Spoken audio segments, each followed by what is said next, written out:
talk about the Undertaker. What are your early memories of Mark Callis when he was in Memphis? Man, you know what? He used to ride with me, and this is the funniest thing. When I did the pay-per-view for Vince, it was 90. What was it? 95. They were on 96. 96. Yeah. Yeah.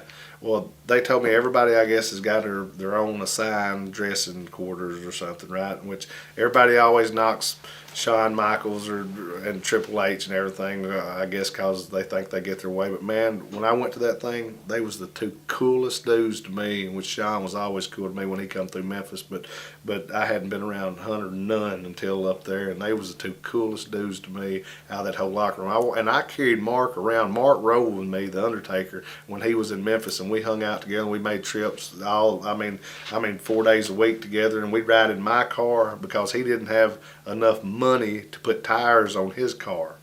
And then when I went up there, you know who I was assigned to be in the dressing room with? And? Undertaker, Bret Hart, and myself, which they was in the main event, so maybe they thought I shouldn't be in there. But now here's a guy that was in Memphis that didn't have enough money to put tires on his car, that was driving around in an Escort with bald tires, that rode with me every night. And then I went up there, and when I walked in, they said, which this might not have been real good either, I changed I was supposed to fly a day early, you know, for the pay-per-views. Well, I changed my flight to the day of the pay-per-view. I wrestled in Nashville that night. I didn't fly up there. I went Sunday, got there right before the pay-per-view, and I walked in the room, and I said, "Hey, Big Mark, how you doing, man?" I hadn't seen him since he left Memphis, right? So I figured he'd be nice and cool and stuff. He said, "Hey."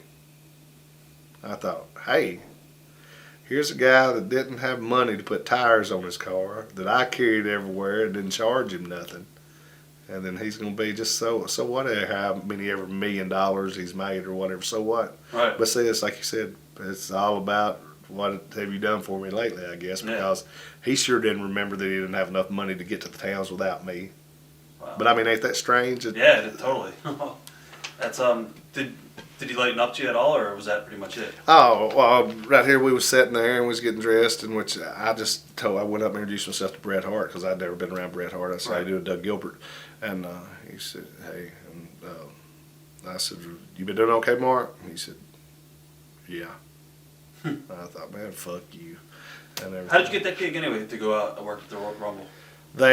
What they wanted was, actually, to be honest, well, I mean, it might have been a deal because they wanted just something to be a little different at the time. Right. But I would probably think they could have been a little short of talent. But what they was wanting was, it was going to be Buddy Landell from Smoky Mountain, myself from USWA, and there was one or two other organizations that there was going to have different, which they just wanted to throw in, I think, a little blend of something that wasn't like their stuff, or like maybe somebody else, the thought of maybe somebody else could actually win it that wasn't from there. Right. And everything. But it wound up being a good deal. But Lawler is one that hooked the deal up for me to do it.